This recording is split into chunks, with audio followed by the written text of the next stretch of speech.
No, we're just, you better hurry.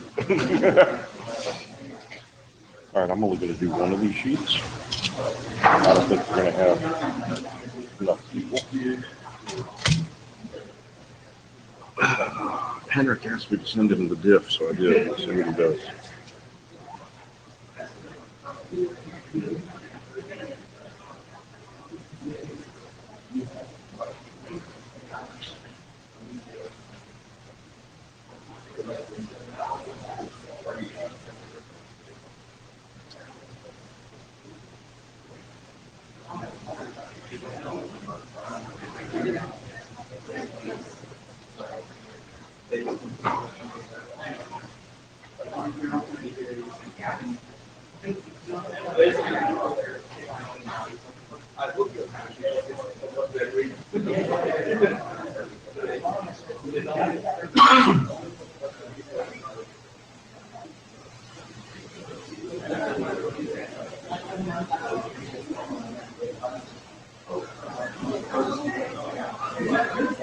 That's correct.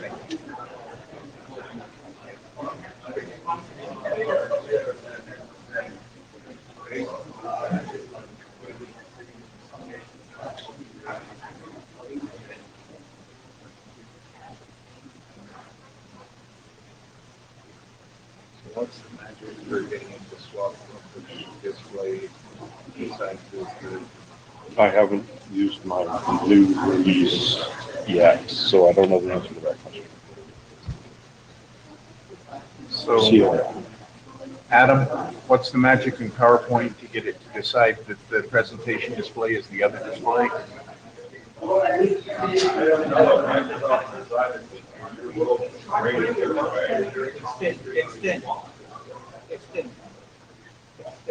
Extend? Under what? No. No, it's a Mac. I was like, what are you talking about?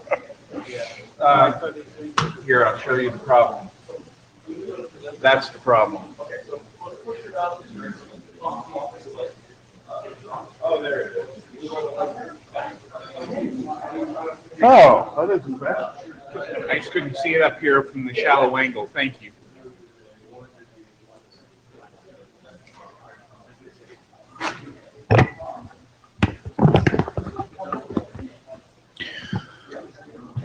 We're a little past our start time. We'll give it a couple of minutes for people to finish filtering in. We'll start at 5 after.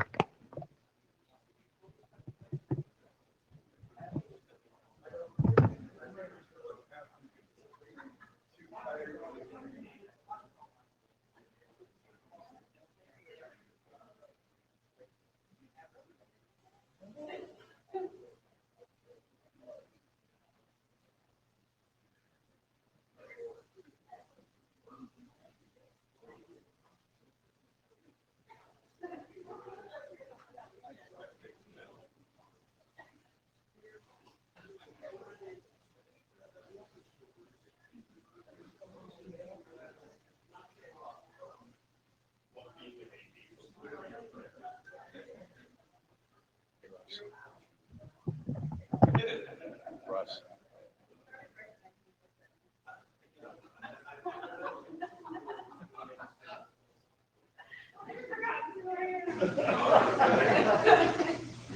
When we start. Yeah, you do that. Sure. Make sure I have the title. So. Yeah.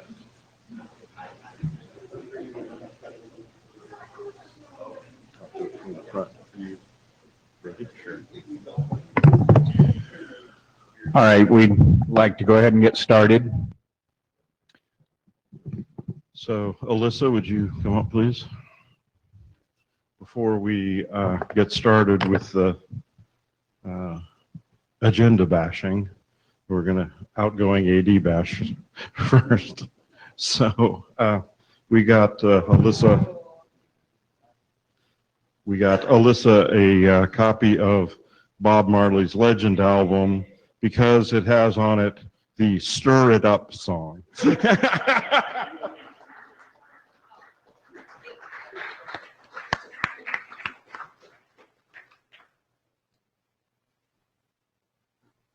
This is another one that I'm going to miss a lot, this group. We've had so many fun and glorious times. But I guess one thing that we didn't put in the mail was that I am going to continue shepherding documents that I already have that are in ISG evaluation or in the RFC editor's queue. So I will still be dealing with those, and then Adam is taking over for the rest. Thanks. Thanks for saving us the context pass.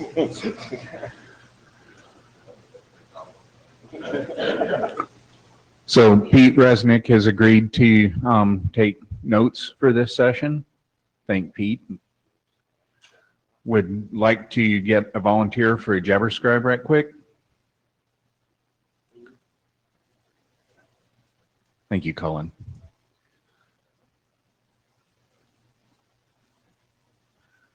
Welcome to an IETF STIR meeting. The meeting is held under the provisions of the Note Well. If you're not familiar with the Note Well, become familiar with it before you come to the mic.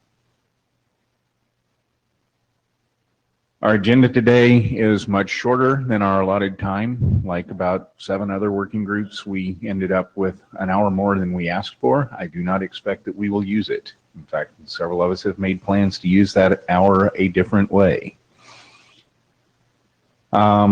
We're going to start off with our discussions about our documents in flight, then talk about managing certificate freshness, and then we will begin the flogging on trying to move out of band forward.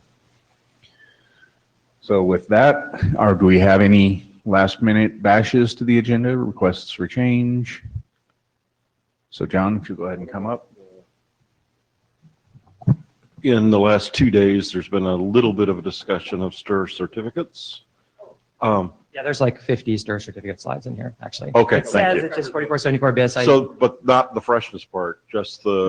Yep, there is, No, no, yeah. my point is on the call or on the list is about the document that's waiting on Alexi to clear. Oh, well, Alexi cleared, I think. Yeah, but one of them actually needs a fix. It doesn't, so I have that thing on Okay. my slide, I promise. Thank you. Get my water.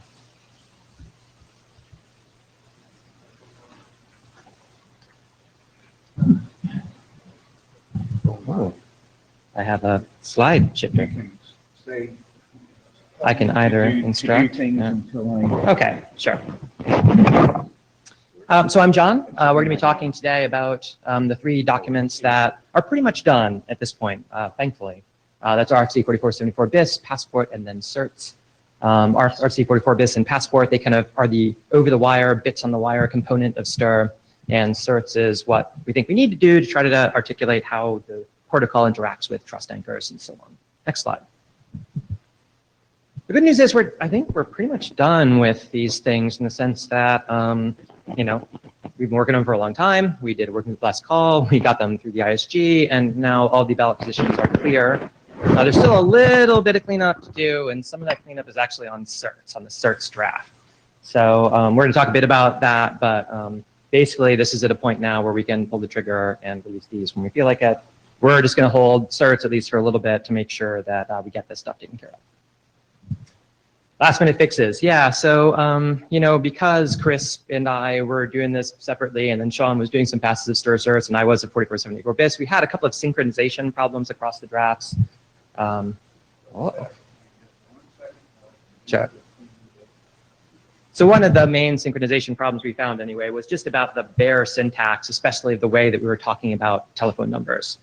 The last thing we wanted to do when we embarked on this mission was to come up with like yet another syntax for telephone numbers. And that's part of the reason why 4474 BIS took this approach of doing canonicalization instead. We basically just said, we're going to have a process that you can use to turn telephone numbers as they are rendered through formats like RC 3966, the tele-URL format that's commonly used for SIP as well, into something that will look clean and will probably end up resolving to the same base string of numbers no matter who is, looking at what the original turned out to be. So anyway, one of the things we've come up with on this that has been on the list recently is this question of whether or not TNs can include pound or star. And this is something where we had it one way in one draft, another way in another draft, so we needed to get that fundamentally synchronized. But this only even came into this because in addition to canonicalizing the from, that is the calling party number, we were also canonicalizing the from, or the called party number. And the called party number in a lot of instances can end up with markup like this that's messy. And like actually discarding that markup discards semantics that you want to preserve. And so it's really because of that, kind of corner case that we ended up eventually saying, okay, like we'll have that be part of what we capture in the search document as well.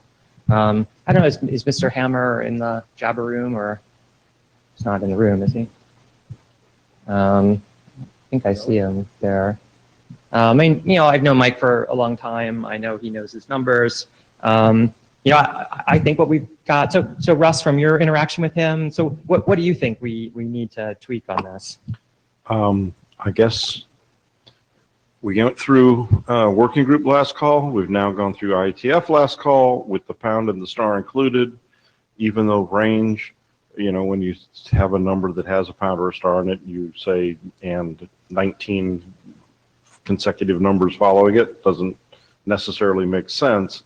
I don't think the certificate issuer is going to do that. Right. So this is why I brought up the distinction between what is in the to and what's in the from. Correct. See, we're really going to be talking about ranges of numbers in these certificates when we're attesting, authority for what would be signed in the from, right? But that is the comment that was received yesterday. Yeah. And so I think it's okay. I think we just have to trust the certificate issuers not to do that. Otherwise, we have to have different ASN one for the two places. Yeah. That's the choice. Like I said, I think it's okay. Like again, the corner of a corner case, like deep down in this, we're doing this like diversion stuff that I've been looking at.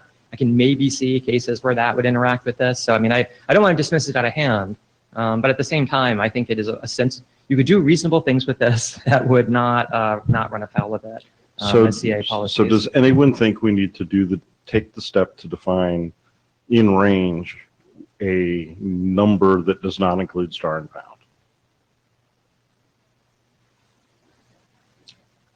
Let's just be Okay. All right, so no one raised their hands, and would the minute taker make sure that is included? Thanks. We did a few other things I think we did right that are probably good, like, getting the syntax for passport claims. Chris and I had an exchange for whether that should be ASCII or UTF-8, and it's kind of confusing because, of course, we're inheriting all this from JWT and passport. JWT is in turn inheriting this from JWS, and when you follow, it's like turtles all the way down. They can't even find where anybody define the semantics of this other than to say that JSON generally could be UTF-8 or UTF-16 or UTF-32. And so basically we said, okay, fine, we'll put a restriction in this. Like when you're registering claims for passport, they got to be like ASCII, right? And this is not an unreasonable, like everything that is in the JWT registry already is within the ASCII range. Again, except for some like internationalization cases where people wanted to have really weird claim names for that, I guess I could conceivably imagine it, but it's really more the values, I think, than the claim names that need to have that, the UTF, whatever in it. So we just put that constraint in, it's just ASCII. Oh, Mr. Shad, do you have a concern with this? Okay. Jim Schott, are we talking just the tag or are we talking the value as well? Just the tag. Obviously, I think the value needs to be internationalizable, yeah. So we're just saying it's basically like an IANA constraint for us. When you're registering the tag name for the claim name, we want you to do that with ASCII for this. That's it. Yeah, emoticons and yeah, thumbs up. Pizza. Yeah. Anyway, we also tried to fix the date text a bit more about how we interact with the IAT in passport versus the date in the SIP header. That was a comment that Ben, I think, made about this that we wanted to get cleaned up. And also Ben was concerned, I think justifiably, that it sounded too much like we were trying to standardize reason phrases. We kind of had some text in there that was too strong, so we rolled that back a bit. But the stuff that we did in response to ISG, most of it was like small stuff like this. But now we're going to get into some of the more substantial issues. I just want to make sure everybody here is aware of before we go forward and pull the trigger on this. So next slide. Okay.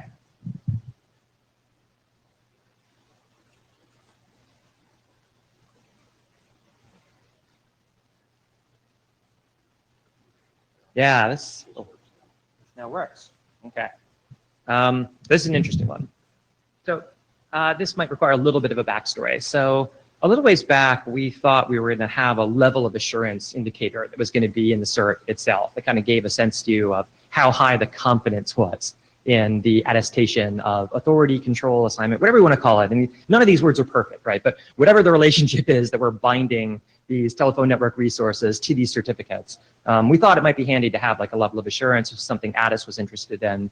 When Addis decided to migrate that to a claim in Passport, instead of actually having it in cert, we still thought it would be useful in the cert to be able to provide a feature that would let you say passports that are signed by this cert are constrained to only sign like for this level of assurance, for example. So if we imagine that there is an LOA claim that's called, that appears in Passport called LOA, and that LOA can have 3 values, high, medium, or low. Just pulling this out of a hat. Chris, I'm sure could articulate what you're actually doing.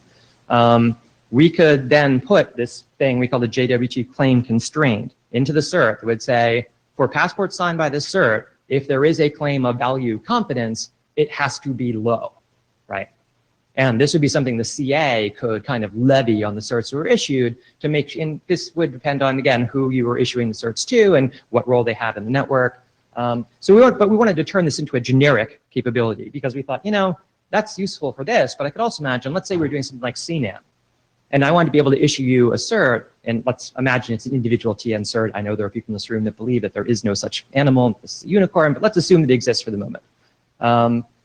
If I issue you an end user cert and it has this CNAM claim that's supposed to represent the color name, I could put one of these JWT claim constraints in that says, if Sean Turner is going to sign any passports with this, if CNAM is present, it must have the value Sean Turner, this string. So that's basically the concept behind this. Russ was kind enough to patch this up for us.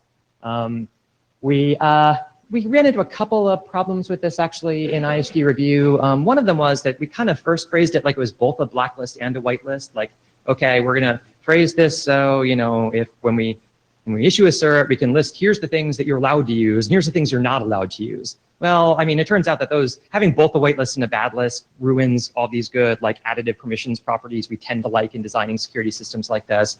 So we devolved it down to something that is merely a whitelist. In other words, if JWT claim constraints is present, and if it's not, then there are no constraints. You can put whatever claims in you want. But if it's present, then you are restricted to using just the set of claims that it specifies. Now, of course, we do assume that all of the baseline claims that are defined in the passport specification are automatically whitelisted. So this is really for extensions like CNAM, things like that. That's the model we ended up with. I think this works. Sean and I had like a bad merge in the 13 that came out. So we put in a that still had some exclude text in it. So we actually managed to tear all that out now in the version we just issued this week. I think this should be clean. Is it exactly right yet? So there's one last thing I want to talk about here, and people feel free to opine on this. So the way the text reads now, when you define a JWT claim constraint, you end up defining, like I said, both the claim name for this claim name, like CNAM, you must have this value, right, assigned for it. Something like, for CNAM, it has to be Sean Turner. It strikes me it could also be useful to have a JWT claim constraint that merely authorizes the use of a particular claim without stipulating any value for it. So in other words, maybe I want to let you use CNAMs when you sign with this cert, right? And I don't care what CNAM value you put in because you're like Cullen, right? You're an enterprise and you've got like 10,000, numbers that you can sign for there. And you might want to have different CNAMs for different ones of those. I don't want to have to give you 10,000 different certs for these CNAMs. I just want to say, anything that Cullen's enterprise is signing, they can put whatever CNAM they want in it. The syntax state doesn't actually allow that. So what we could do, Russ, I'm sure you know how to do this. Can we make it so that the value part of this is actually optional, right? That when you define JWT claim constraint, you have to say what the claim is. That's like mandatory for it.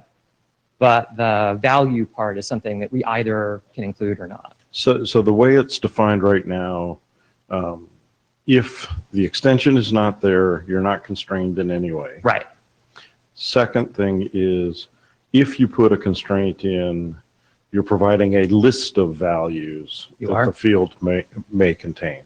Yep. So in like the example that's in the document is confidence, which, is allowed to have high, medium, low. You could tell that particular issuer must use low, that issuer of JWTs must include, high, so that you're only authorizing them to issue tokens with high. So that's the current approach. If you were to, there is no mechanism to say you must include a JWT of a particular claim. I don't think we need that. And there's no mechanism that says you may include, because the lack of a constraint already says you may include it. Right. So that the one, again, maybe it's a corner case I'm looking at here, is the one where there is a claim. I want to allow the signer to sign for passports that have this claim in it, but I don't necessarily want to say that there are specific values I know about beforehand you have to attach to it. No constraint gives you that already. Well, not necessarily, no, because it could be, for example, I want to give Cullen like something that lets him do CNAMs, but I want to, for somebody else, have them not be able to do CNAMs at all. We do not have a mechanism that does that.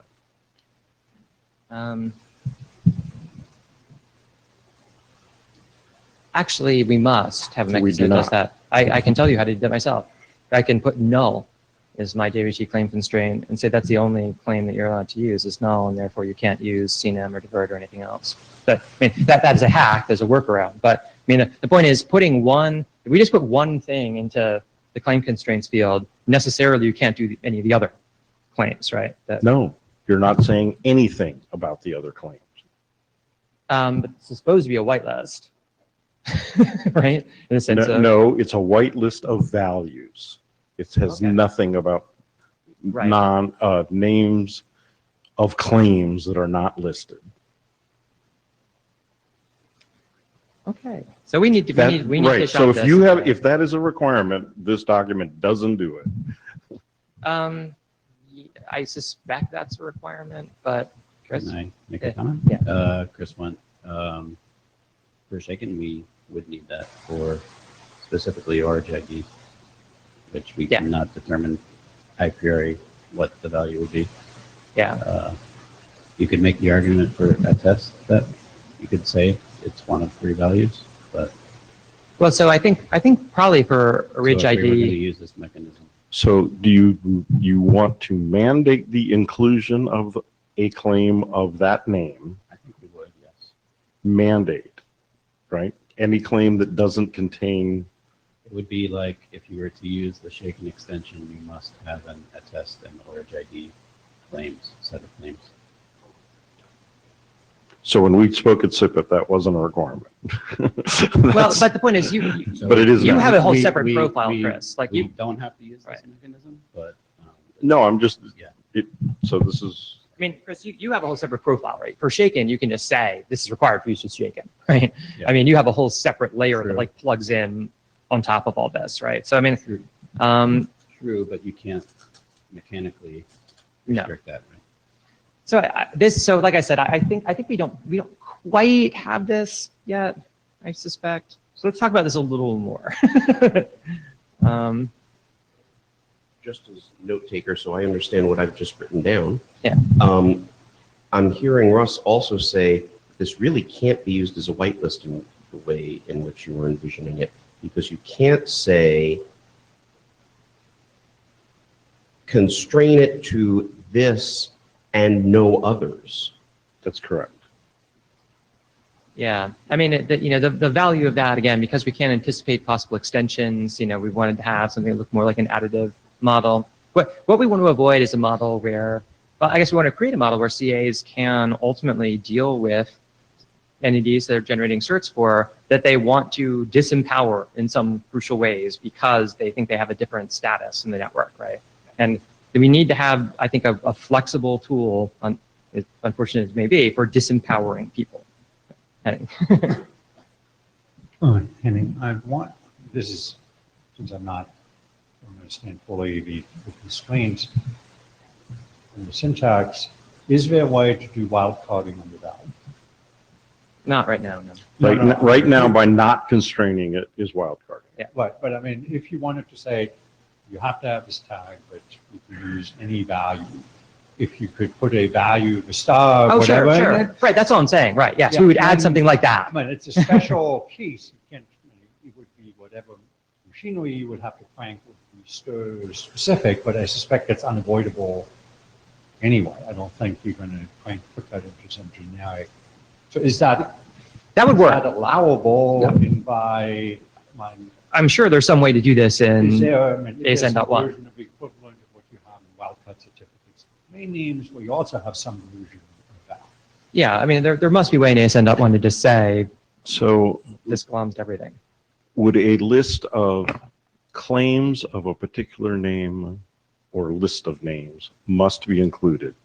Is that adequate if then you also have the current mechanism which says if this claim is present, it must be one of the following values?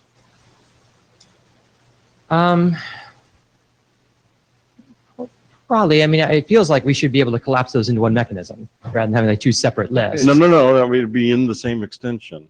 They'd just be separate fields. I know how to do that with a one-line change. Well, if you know how to do it with one line change, Russ, then I think we're done. Okay. I said that. It sounds to me like well, that, you know, as long as it doesn't make the certs bigger in a way that's annoying, you know, we do want to keep these things real small. I'm sorry. How about I write up a slide? Just write up a quick slide for this. Yeah, thanks. So are you referring, so I'm trying to think of an example here.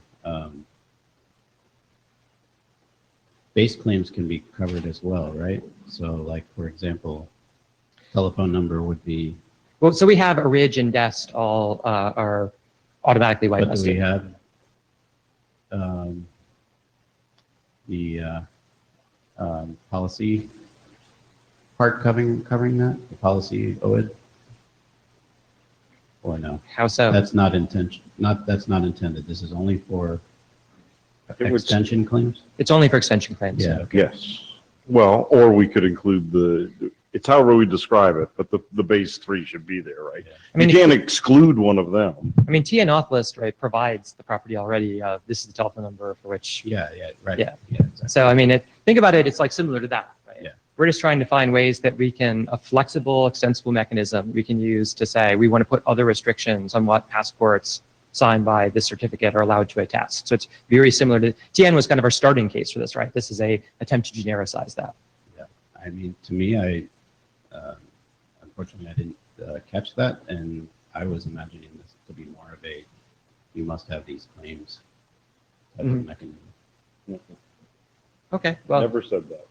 well, we can put that specific line in, that I'm sounds okay like. with and then- having both there, but I'm Okay. trying to think of good examples of the former rather than what we're talking about. Well, so the former again would be things like LOA.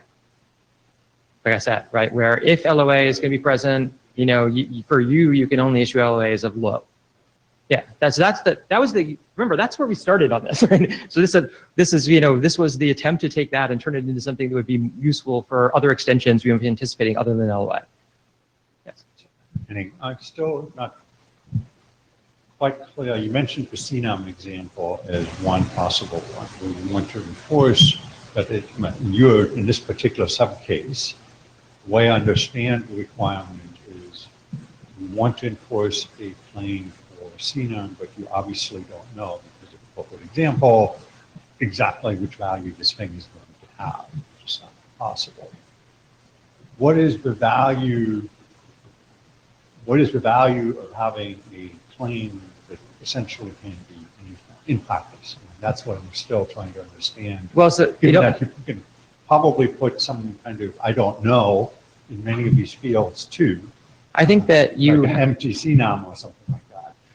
Yeah, I think you have to imagine, again, an instance where something more like an enterprise, right? Where you're delegating, if you're a carrier, I have a business relationship with Cullen's Enterprise. And so if Cullen's Enterprise starts emitting bizarre CNAMEs, like our business relationship compensates that, right, in some way. But I've explicitly delegated the authority for selecting that to Cullen. But I don't want to do that for Adam, because I don't trust Adam, right? So when I issue Adam certs, I want the certs to say he can't do CNAM and put any values in that. So this But is really Cullen- more to be important distinction here, because it is a white, let's see if I summarize this correctly, because it's a whitelist owned model. If you don't want to do anything you want model, you put yourself, we have to enumerate the explicitly, Yep. which now means we have to be able to do that.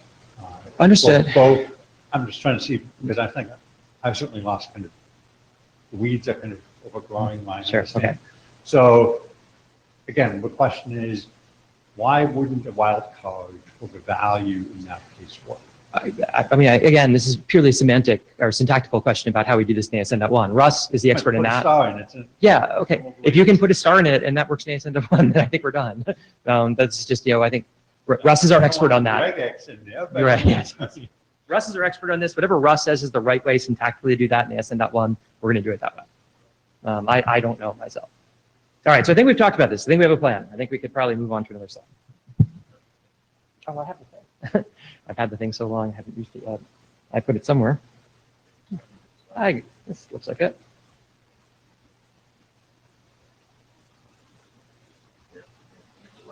Oh, thank you. Okay, yeah, so this is another issue that was non-trivial that we dealt with. And Adam, thank you very much for actually taking the time to read 4916, the connected identity document, and compare it to what we were doing in Passport and in RFC 4474 BIS. We knew that there might be some interaction here. Over in the SIP Randy working group, which is not meeting this week, we actually need to use connected identity because we want to have both of the endpoints of a call be acting as the authentication service and verification service roles of RFC 4474 BIS. And that does require connected identity to work for reasons I can get into that are kind of complicated. But Adam rightly pointed out that this led to necessarily some fixes we needed to the text about retransmissions that's in 4474 BIS, the notion that you could retry a request that had failed. I think this is a somewhat useful property. I think we originally decided we wanted to do this when the earliest networks that we tried to send any of these sign requests through bounced it because the date was being rewritten. And so we said, okay, well, what we'd like to be able to do then is to move from the compact form of Passport to the full form of Passport in those instances so that the date can be recovered from IET by the relying party. And that led to us introducing all this text about ways to do retrying and retransmission and repairable errors. All that is really good. The text gets complicated, though, because of the precise ways that SIP does loop detection and, moreover, detects this condition called spirals when you do sequential forking, when kind of things go through proxy servers and end up looping back to it and go somewhere else. We've done a ton of work in SIP to try to fix that over the years. There are other RFCs where we've addressed this behavior. And so basically what I did is added some 4474 BIS text that said, pay attention to that. Here's the places where you can run into this. There is a should in 3261 in particular that we're kind of overriding in this and saying, okay, in this instance, you probably don't have to do what that should says because otherwise you might think this is a loop when it's not. There really is, it's kind of down in the weeds what that is. So I'd say read the text if you're interested. It's all in those sections about retransmission in authentication service and verification service behavior. But again, thanks to Adam for pointing this out. Adam, you feel like we've got this okay? I haven't had a chance to use the drawing document, but the discussion went where you wanted it to? Okay. Yeah, I think we got this one. I think we got it. And if we didn't, we'll fix it in all 48 at this point. Next. That's all done, I think, right? I mean, for RFC 4474 BIS and Passport, I think we're stable with those tweaks, which is good. Some of the tweaks, again, and we had to change things in stir certs for them as well. So those are really good to go at this point, I think. Now, for stir certs, there's more maybe than just tweaks. Let's talk about what we did there a little bit. On the next slide.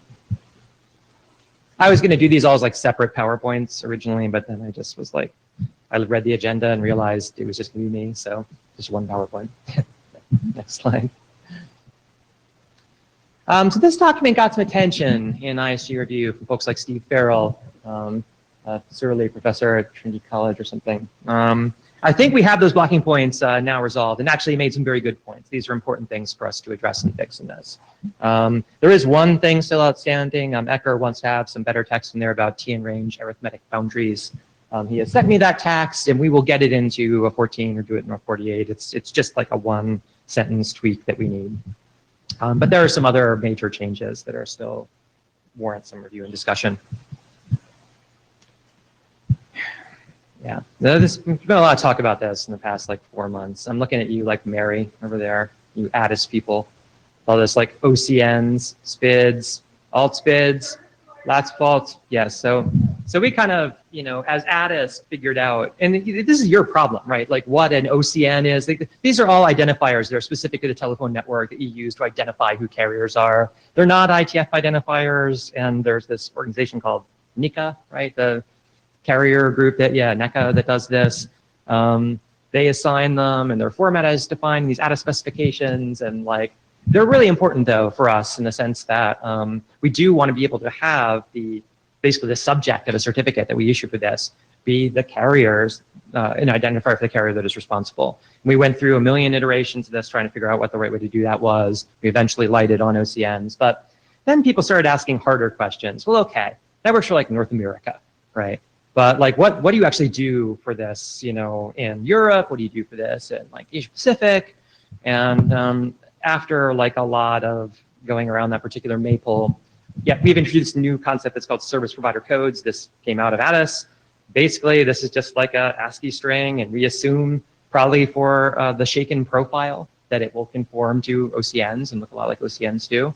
But we want to leave the door open to other profiles of SIP or other profiles of STIR that are going to use these identifiers to specify something else. So it's a bit of a blank check in the sense we really are saying somebody else has to do the work for this. But we left in some text indicating it's probably something like OCNs that we're dealing with. Yes, Henning. So, Henning, one of the questions, and it may just not be an issue, with the profile implicitly says, let's assume, based on the old ITU document, nobody except the US and maybe one has a completely functional system except in the mobile space. So the mobile space is international. We don't have to deal with that. That's not an issue. But in the landline space, just nothing seems to have happened. Yeah. So there are two issues.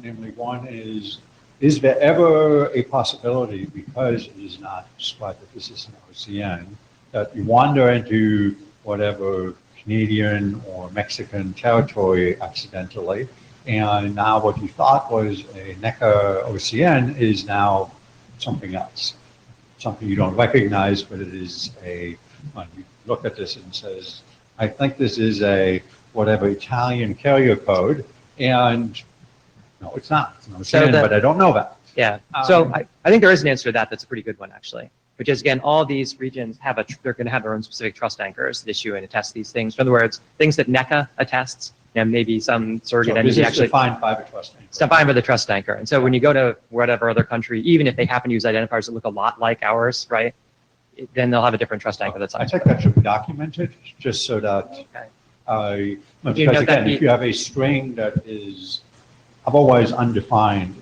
it's always good to know what the namespace is. Got it. Yeah. I can do that. And the second one is, and that goes back to the mobile one, should we worry about that namespace? I mean, ideally. Because, I mean, again, because that is probably the closest we have to an international namespace. And as the old document said, is actually the pseudo carriers that don't actually have wireless operations getting these ones because best you can do. Yeah.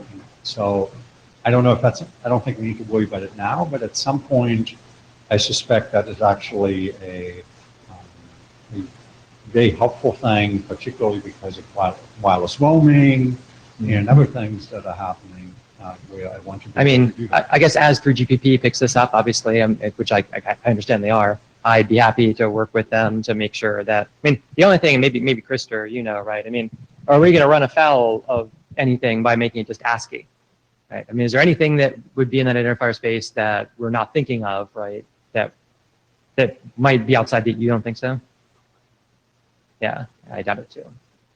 So again, I making it just ASCII, I assume, and relatively That's not unbounded. a Yeah. practical problem. Yeah. The only one that I can think of is, again, in the North American space, because you have the wireless world and the wired world, is if we ever get to the mobile carrier code for that, they're probably are syntactically distinguishable, but it seems like a bad idea to look at the number of characters in the string to decide whether this is Again, but PCC or not. I think the GSMA or whoever, right, will be signing for the, the mobile codes for that, right? And there will be some different entity that is the trust anchor for it. I think that has to be the differentiator. But you're right to point out we should put that in the spec. So, yes. Mary Barnes. So the service provider code concept came out of ADIS, and that's because even within ADIS, we actually couldn't agree on this point I know. that it's an OCN for North America even, right? Because Oh, really? So well, I shouldn't even say that. Are you kidding me? Really? No, I'm not kidding you. I'm not. I'm serious, because for people that said company code is the ultimate authority, and it depends upon which ADIS document you're using and which taxonomy and which organization is managing the things, Well, right? this isn't in the spec, right? So Okay, this is also I'm my saying, slide. I Yeah. think we really want to say very little in the IETF specs. It needs to be, I think ASCII string is sufficient, and this Okay. very generic term is all that you need, and it needs to move up some layers away from IETF in terms of Oh, what I that really agree. looks like. Okay. We have no business being in this, man. This is all on you guys. Right. Fine with me. Anything else about this one? And the sooner I can get rid of this one, the happier I'll be. I'm just trying to get out of everybody else's way on this. So, yeah, I think so. Yeah. John, I'm going to drop the slides for a second to repair a problem. Okay. We're gonna drop the slides for a second to repair a problem. During that time, I'll do a little bit of juggling. Or Sorry about that. that's fine.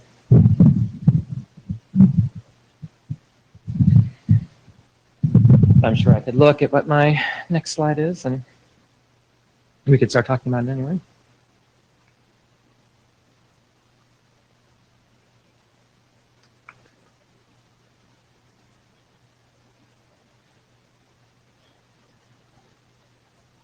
Yeah, so after this, we get into the hard one, which is freshness, certificate freshness.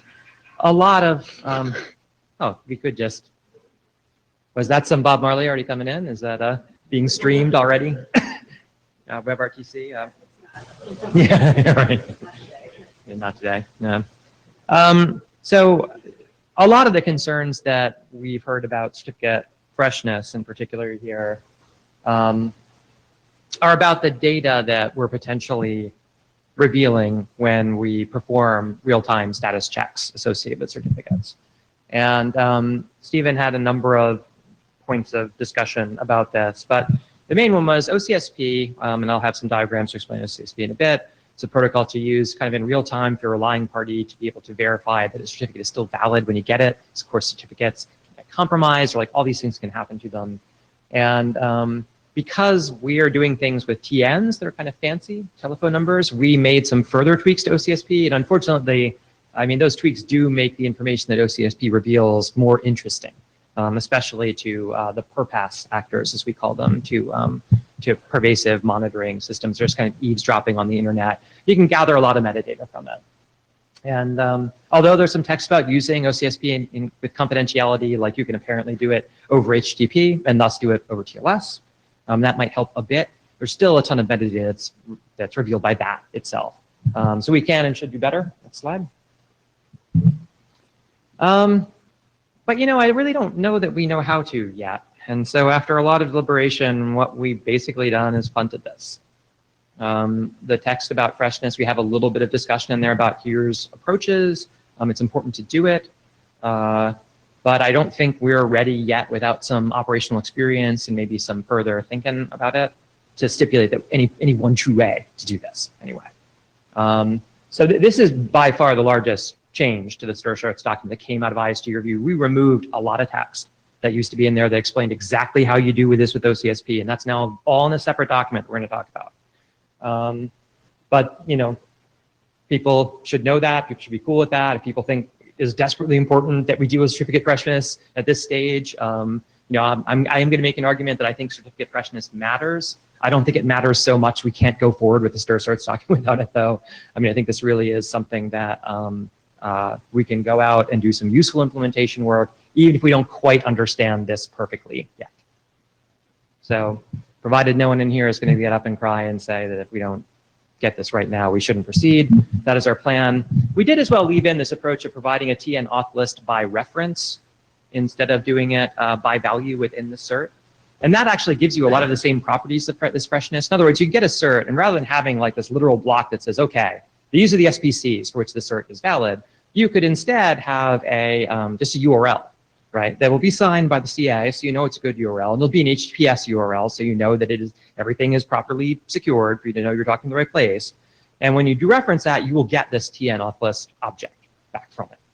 And so if you'll be getting the fresh version of it, right? Now, unfortunately, that has exactly these kinds of properties that in some ways Stephen is worried about, because the relying party is the one that will be doing this, and it'll reveal some metadata kind of about who is receiving calls and who they're talking to because of it. Depending on exactly how this is architected, there still is useful metadata that can be mined from that. So we left that in. Maybe it's better, I don't really know, but everything else has now been punted out. And we're going to talk about those punted approaches now. I think. Good. Yeah. So we have 2 new documents. That's always fun, right? Just when we thought we were done, we have 2 more certs-related documents. So I mean, the most important thing, I guess, to communicate about why we're in this predicament and why freshness is important for STIR is the idea that once we started talking about TNs themselves being effectively the subject of certificates, and especially ranges, blocks of TNs, suddenly you enter into a new world where it really matters to relying parties whether or not a cert is valid for a particular TN. And we've, since the start of this, kind of agonized over this and approached it in a bunch of different ways, how we kind of resolve the problem of when you're a relying party and you receive a call, it's been signed for a particular TN, and this doesn't apply so much, I think, to the SPC side of this. How do I know in real time whether or not that number has been ported or whether there has been some other structural change that I need to be aware of?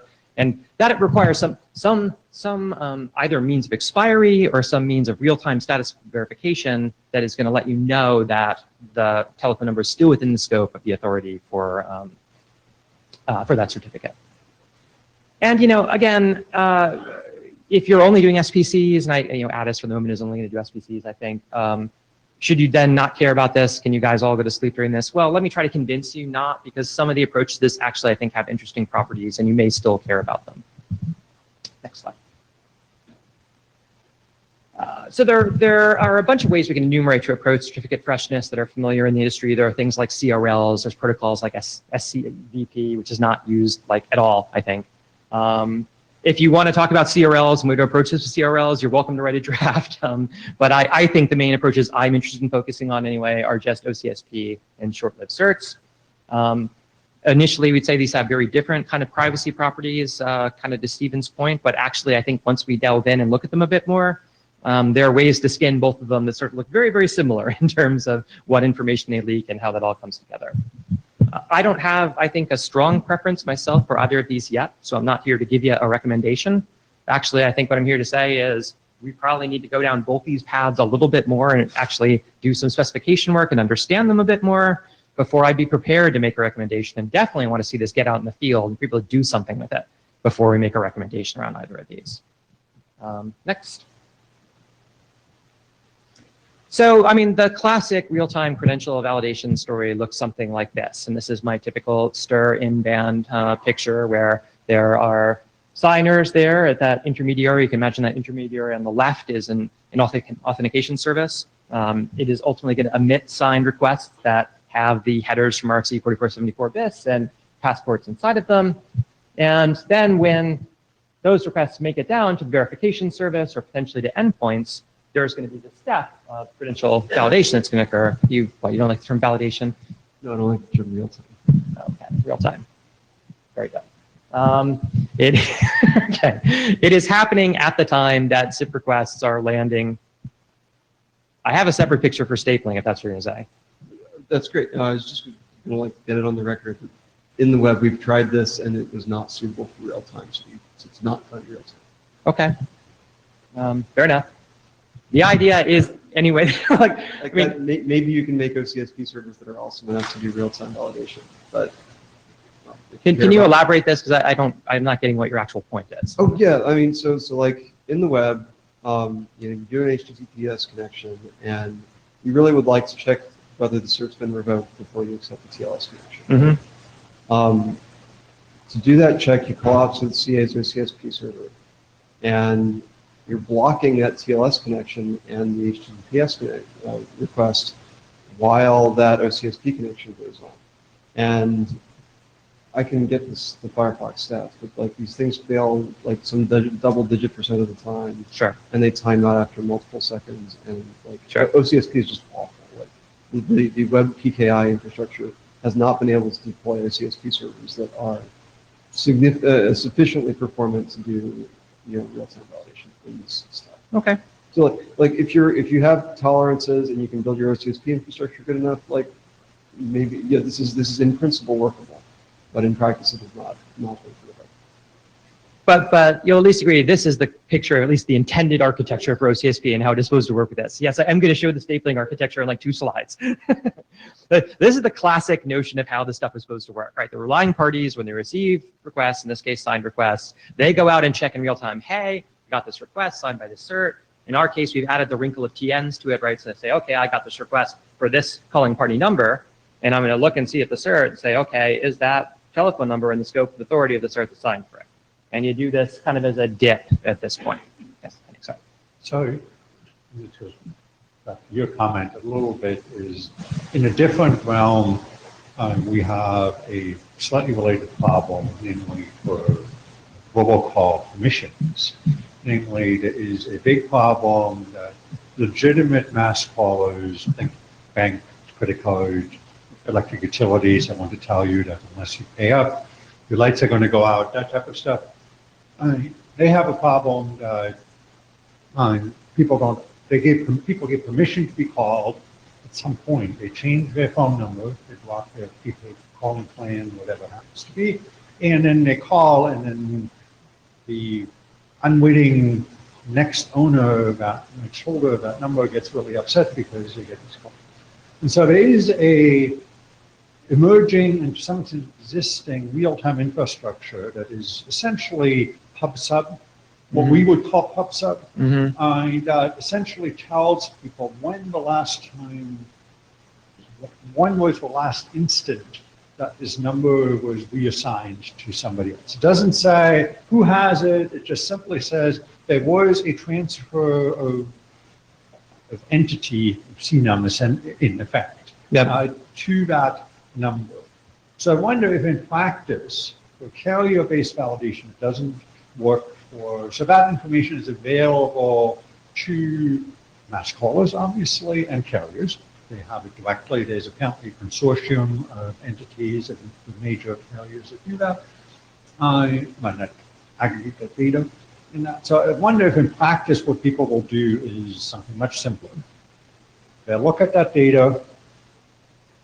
Was there a change, since the most likely one is porting, which is exactly what we're talking about, is and say this was ordered to a different entity, not just a different carrier. Because I think we've discussed that the carrier port, given the trust model that we have, is not our high priority, in the sense that in the unlikely event that the losing carrier assigns for a number, that is almost invariably going to be a mistake, but not malicious for any number of reasons. It's unlikely to actually affect our threat model of preventing impersonation for robocalling and blah, blah, blah. Yes. And so the more likely case is that the number has been completely reassigned to somebody else, and you don't want to have that happen. Some entity that is not in the same category as the other one. Even there, I have my doubts that there's actually even matter in practice, but leaving that aside. So I wonder if in practice what will people do is not OCSP or revocation list. They'll simply do if this number has changed since the certificate has been issued, if it's a per number certificate, then something is amiss. Yeah, Sure. I mean, again, I think it has a lot of the same properties, right, as the CRL would, in the sense of, and there are people who push CRL lists. I mean, look at the way Chrome, instead of OCSP, right, effectively, they just constantly push updates of CRL like it's a pub sub. And But so, I we're mean, already yeah. doing it in a sense, the additional overhead is Mhm. zero because we already have that. Yeah, I mean, I'm given the difficulties, I'm all for punting.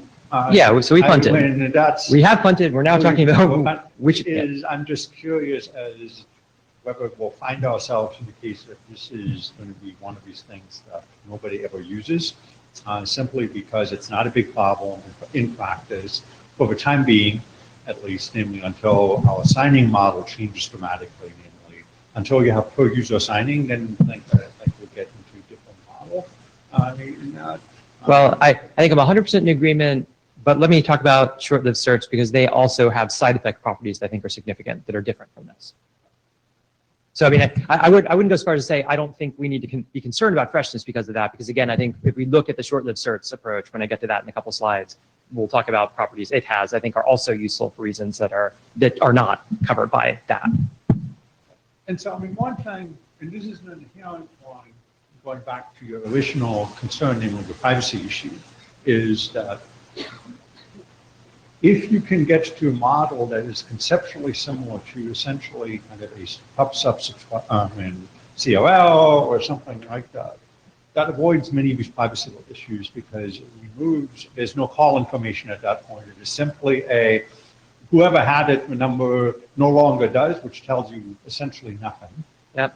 And because they could be doing all kinds of things. And given that we operate in an environment which is different than the web environment, namely the number of verifying parties is orders of magnitude smaller. We don't have browsers doing that at the moment. Yeah, I was gonna say, we do want this to work for WebRTC and so on. Yeah, I know, but I mean, for the next year, 5-year type of timeframe, is the validation at scale will happen where you care about reliability and real time and all of these other things where failure is not an option, is, and we operate at 10 milliseconds type of timescales, is that a pub sub model for a CRL might actually be by far more effective because it avoids the real-time aspect in it. You don't have to worry about it. You don't have a privacy problem. And you already have data. We already have the data. Yep. We know the carriers already track this stuff. Yep. Like I said, I could imagine there being a draft, which I have not written yet, that would be about CRLs for this. Yes, it would work, again, kind of like the Chrome model would for this. And you just assume that because we're creating so much of a new operational environment around this, especially to deploy for Shaken, that, yeah, you could define a centralized kind of CRL push that would probably incorporate not just the data you're referring to, but I imagine some other data as well, that would, just be sent down to the carriers would use it. Yeah. Chris? Yeah, Chris went, I can't help but bring up distributed registries for. I know. I was thinking this is a modern use case. This is exactly what I was thinking. I was like, oh, we can have a modern system that like spread this stuff around. Yes. But no, I think what you're going to get to, and that's why I'll keep my comments short, is short-lived. So I'm going to get to short. Probably a good practical short-term solution because that's, you just do some nice caching, preemptive caching type mechanisms and some stuff like that, and hopefully you have a better chance of scaling this up too. But yeah, I'll let you continue. Yeah, thanks. Yeah. I mean, I might capture that we want to investigate what CRL thing might look like. That might actually be a thing to pun over to modern. We should talk about modern sometime as well here, but not the second. Next slide. Let me just try to go through real quick. I think we probably have already talked about most of this. But I mean, the interesting thing about OCSP is, although it has all these properties originally, where the relying party is the one who has who is actually doing the OCSP diff. Of course, in the web space today, people do a lot of this now with stapling, where instead of the relying party on the terminating side from the OCSP diff, it is in fact performed on the originating side by the signing entity. And that eliminates a lot of the privacy concerns as well, and doesn't require you to take that real-time hit in any place during the call processing, because of course, on the originating side, you can go acquire a staple for any number that you have whenever you want it, whenever you need it. And all that staple has to say is, this is valid for this particular number, which this call is being placed. And because of that, if I'm Cullen and I have my 10,000 numbers in my enterprise, I can just randomly choose the times that I go acquire my staples for these every 3 days or whatever, stagger it out. So there's absolutely no metadata that can usefully be gathered from that other than that, Cullen owns these numbers. And even that we could probably eliminate by just doing this over TLS as well. So one thing I would say about that, if we were going to do that, we would probably actually need a way in SIP to carry the staple. That's not something we've defined today. So there would be like some amount of new protocol work we would probably need to add a header, I imagine, that would actually carry the staple along with this. We don't have that now. And that might actually be something that's useful to do for SIP in general, or like some other applications too that use certs around SIP. So next slide. What that looks like is much more like this. Like, again, the authentication service side, it goes and just gets its staple. And it's a short-lived thing, right? These staples, you get them to be valid for some very limited period of expiry. And you use that and somehow carry that along with the signed request. And then nothing needs to happen on the terminating side. Nobody takes any performance hits. Privacy problems really seem to go away. Next slide. So short-lived credentials, like short-lived certificates, of course, begin to look exactly like this. Right? And this gets down to the point where we've now skinned like the two approaches to this, and they end up looking more or less identical. Once you're going to do OCSP stapling, pretty much you're doing the same thing you do when you do short-lived certs, which is the authentication service side is going to go out and acquire from the logical authority a short-lived cert, use that in turn to sign the request. It would probably have to then stick that short-lived cert in some fashion into the SIP traffic that goes across. We know how to do that. We have a few different ways of doing that. But then again, the relying parties don't need to then go do any further check with the logical authority when they receive it, because if they trust the trust anchor, then they know that everything is copacetic. Mr. Hoffman. Paul, so the difference between this slide and the last slide, in fact, is that you have a different party creating the credential. In this one, the person who wrote the cert shortly. In the OCSP stapling model, you usually have an RA or someone else doing it. You can, yeah. And so why design in to a protocol an extra party? Asking the web PKI people that, well, historically this and then business-wise that, stuff like that. If you're starting from scratch, I would think designing a model that had one less party in it would be more stable. Yeah, I'm starting to hear people saying they like this short-lived certs idea better than the OCSP idea. Shocker. Yeah, so next slide. The idea for this is issuing search TNs that expire soon. It's probably worth saying what we think short-lived means in this. Again, I think it probably means hours or days, not months or years. Probably we would need to wrap something more specific around that. That would be part of the work that we would do. And I mean, really, this seems like a no-brainer, right? The only hard part of it is figuring out a way for the authentication services to get these certs that they need on a short-lived basis. And historically, it's been hard enough to do certificate enrollment and to actually get certificates provisioned down into the systems that need them. Next slide. But these days, some people are giving this some thought, and we have this this Acme snake oil that Barnes and people like that are selling these days, that all the cool kids are using for things like Let's Encrypt, generating tens of millions of certs, doing this and that. Right.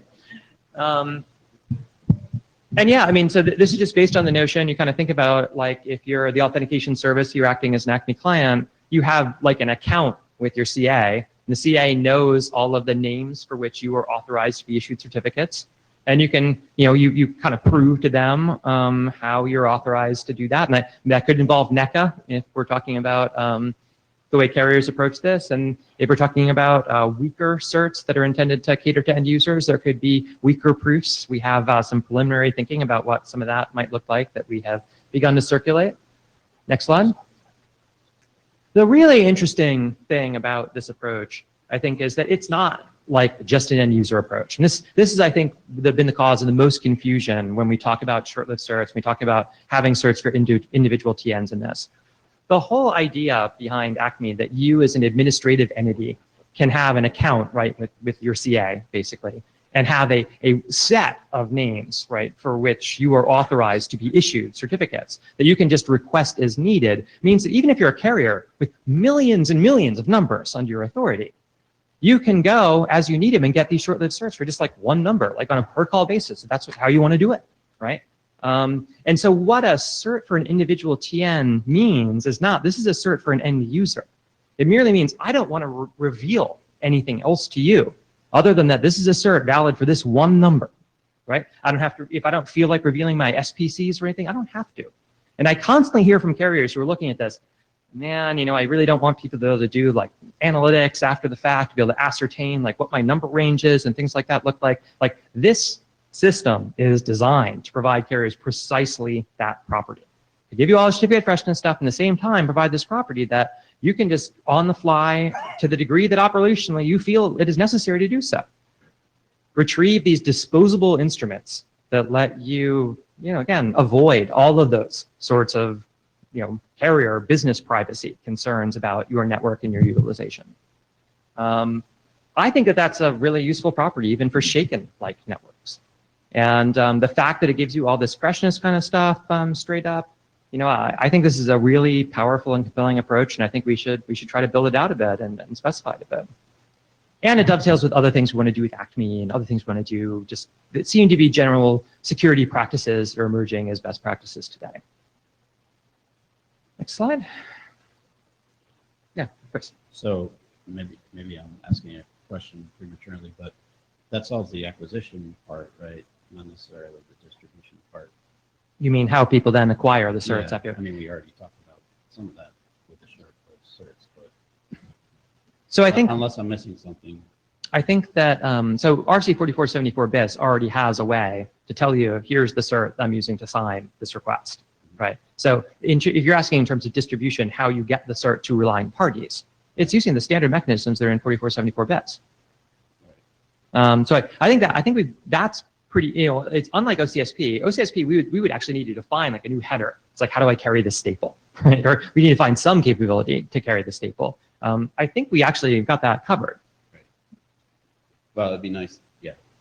Yeah. So this doesn't solve it, but the thing you were referring to, like smart caching mechanisms and other things, solves the real-time problem that I think we were talking about before. It does, yes. That it'd be nice to have that public key vocal to the. So you want to, yeah, I mean, we could define caches and things, real-time that's an caches that are, implementation problem it that we is, have to yeah. deal with, but we should think about that. Sure, definitely. And again, there's a modern story in that as well. What a shocker. So what do we do? Well, I mean, I was going to say, let's explore both a bit and see which story is better. I'm not hearing a lot of people who want to go to bat for doing this OCSP here. Would anyone like to go to bat for doing this with OCSP here?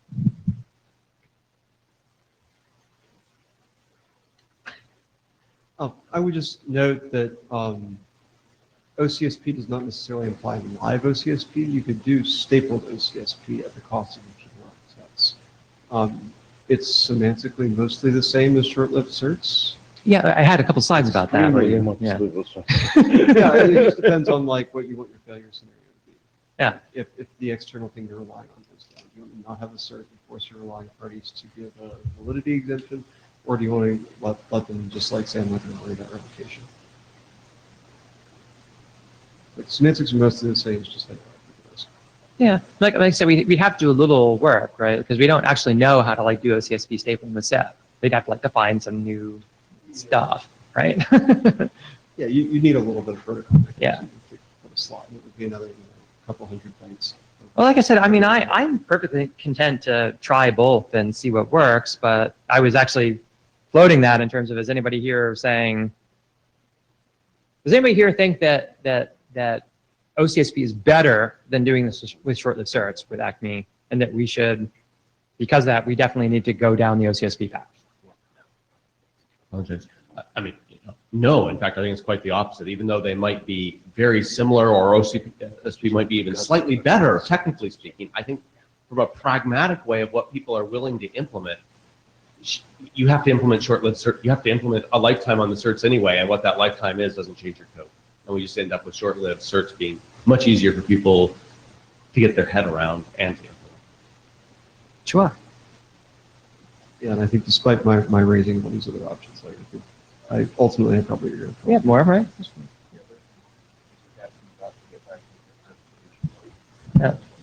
Chris went just, if it wasn't obvious already, short-lived search is probably the preference for me. Okay.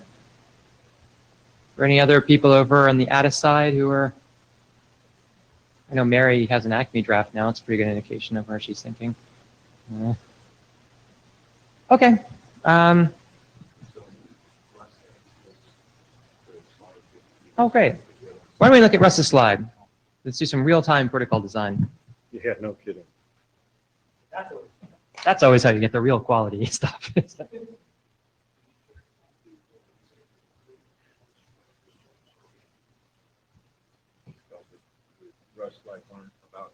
Yeah, so let's answer, let's do that first. Okay, sure. So I guess the sense of the room that we want to get is, do people want to proceed with OCSP, short-lived certs, or something else? So if you think that the short-lived certs is the right way forward, hum now. If you think OCSP is the right way forward, hum now. And if you think something else is that we don't know what is the better way forward, hum now. Okay, thank you. No hums from the Jabber. Thank you. Okay, so while John was talking, I tried to throw a quick syntax together that would solve what I heard as the evolved requirements. It's one slide. So you mailed this to the list. And the guts of the slide I just mailed to the list for the remote attendees because I don't think the one slide has been posted yet. I'll upload it at the end of the meeting. Okay. So the part at the top has two pieces, both of which are optional. And the goop under it says one of the optional things must be present or you shouldn't have done this. Okay. So the first part is must include. And so if that is present, you must include IAT, ORIG, DEST, and whatever else is listed there. If it's absent, you still have to include IAT, ORIG, and DEST. Okay, I think that is what I heard as the requirement for the first part. And the alls it is a sequence of IA5 strings that name the claim names that must be present. The second part is the permitted values. If this part is present, it does what the current constraint does. It says the named claim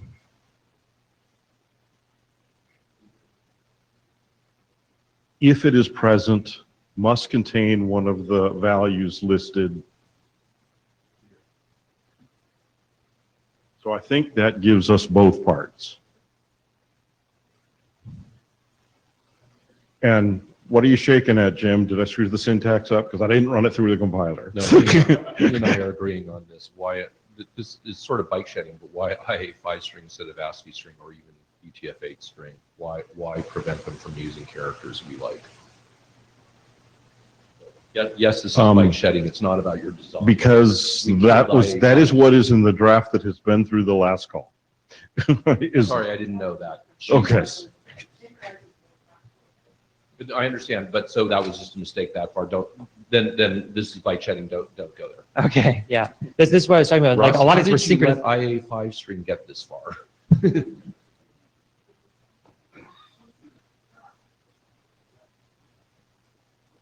I'll double bike shed. Because we had said earlier that values would be UTF-8, and the second part seems to be about values, not tags. That's true. If I did that right. Hold Yeah, the values do need to be UTF-8, me yes. check. Right, and that's. I could have screwed. I up. see. That's what I. I see, okay. So just, okay, that's true. Yeah, we do, because we do want these values to actually,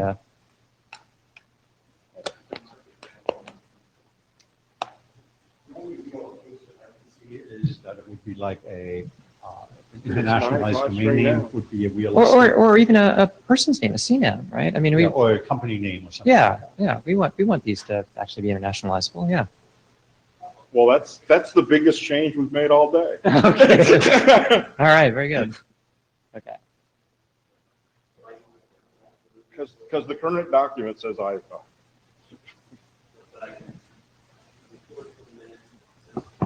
Does anyone think we should preserve the IA5 as opposed to moves to Well, UTF-8? we need the I-5 to be in the header. When you say the I-5, we need so the Yeah, I-5 string needs to be there for what the header name is, right? The claim name is. Yes, the claim name would remain IA5 Just the string. value. The permitted values in the current document are IA5 string as well, and the proposal is to make them UTF-8. They need to be UTF-8, yes.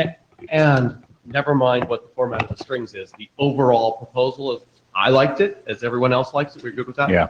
Okay. I was going to get there for you, Pete. Okay. Good. One last thing for me, and then we can do whatever else we need to do here. So people keep telling me that we need a way to do CNAM and to do diversion for call forwarding in this. I have some drafts about this. They have not generated a ton of list discussion, but if regulators and people like that are saying that we need them, we should probably do them. So, I'd like, I mean, I think we're gonna have some kind of charter-ish discussion here in a minute. The charter's old, the milestones are really old. There's things in the milestones that like we said we were gonna do that we never did and stuff like that.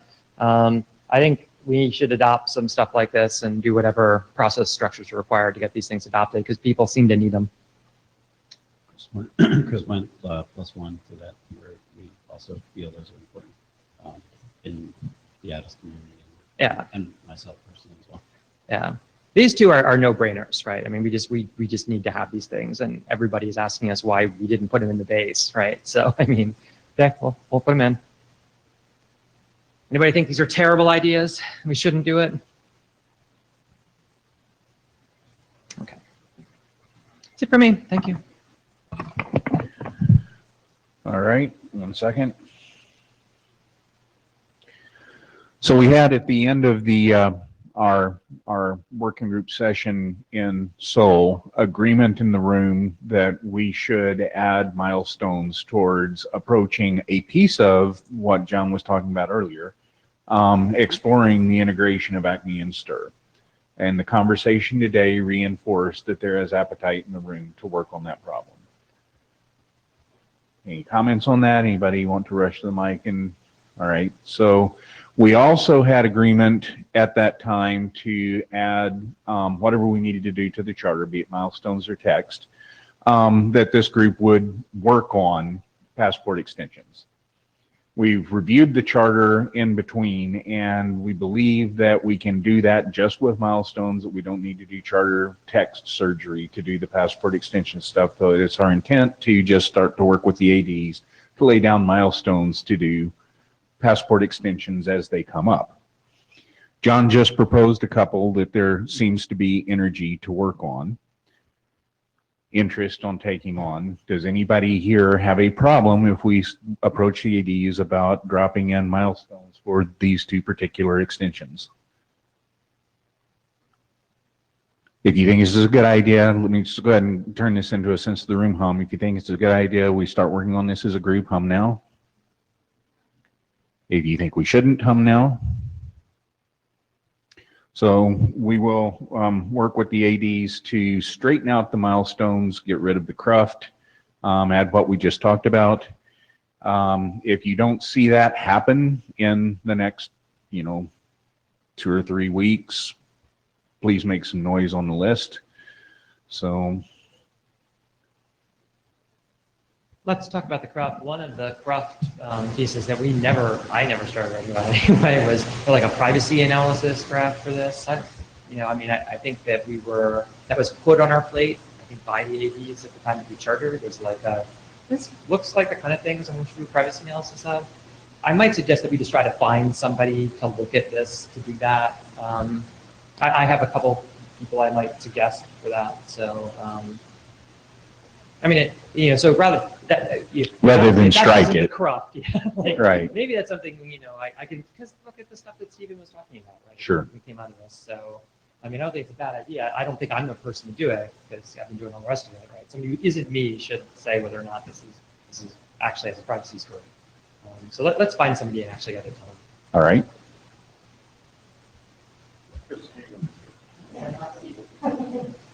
In the spirit of things that you might want to do, recently there's been a lot of interest or concern, I should say, about emergency call spoofing issues, location spoofing, and obviously other related things, but primarily location spoofing, particularly as MG1 starting to take off. So I wonder if there's any interest in discussing that today, whether at some point, and possibly sort of people might be interested in looking at how we can solve our old location signing or location trust problem that we have explored without much really, with more than, well, life is tough type of thing in this context. So that you have provider signed location that would provide at least some alternate approximate location for the purported emergency caller.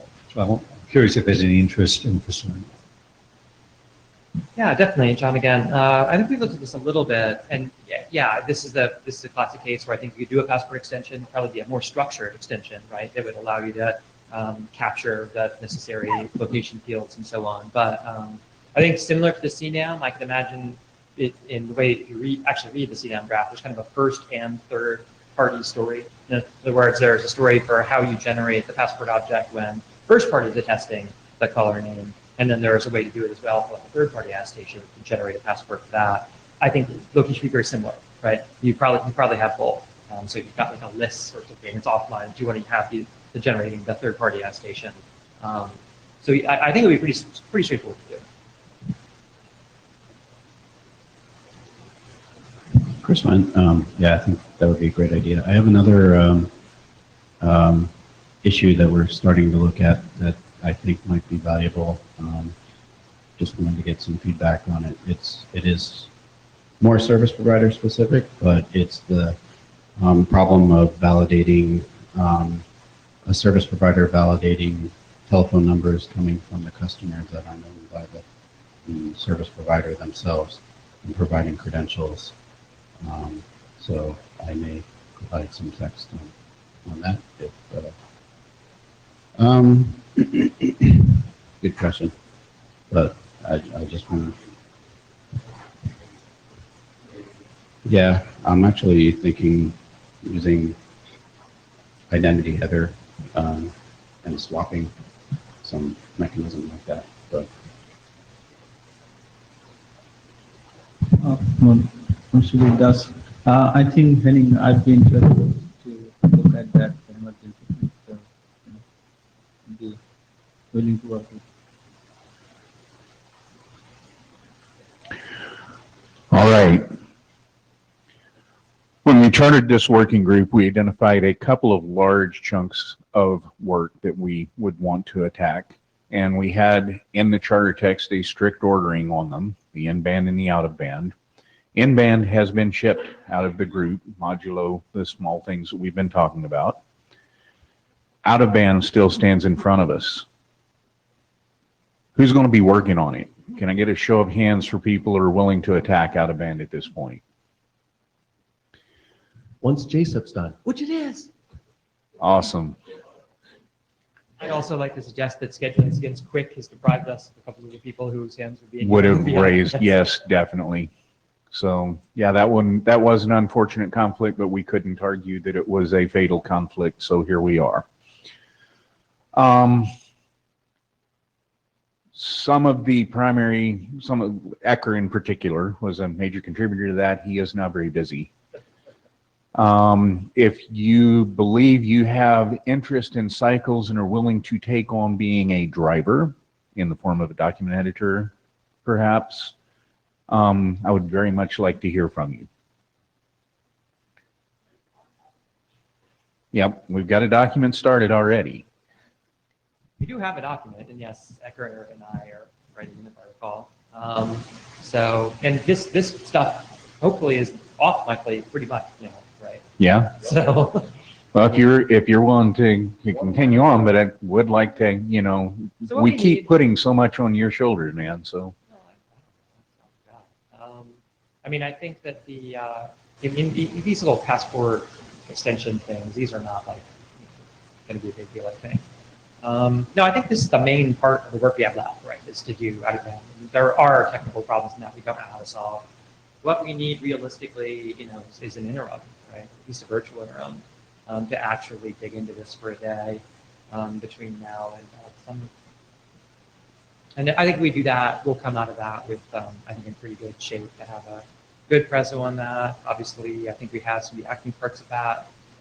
We're understanding better at this point. Still a lot of it we don't get, but I mean, a lot was blocking, frankly, on the basic stuff in certs being stable. Like the amount of churn that we did to Right. certs in the last 4 months through this. I mean, it's been tough for where we're going to go forward on that. So I think we understand better now where we need to get to. So I'd like to suggest we have some kind of interim thing and dig right into that event stuff. Boom.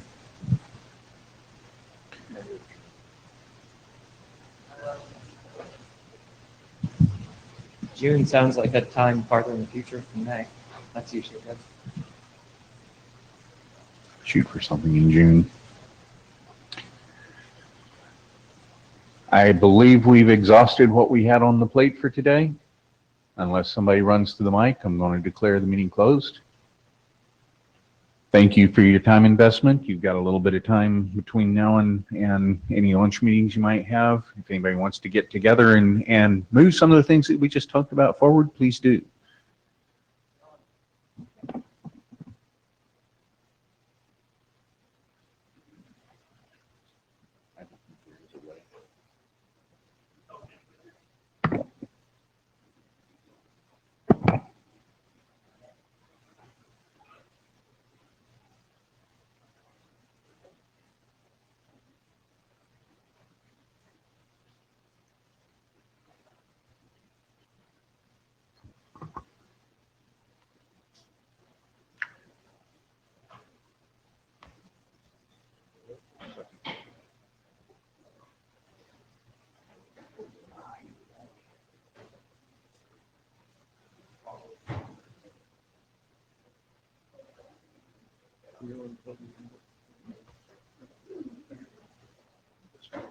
Yep.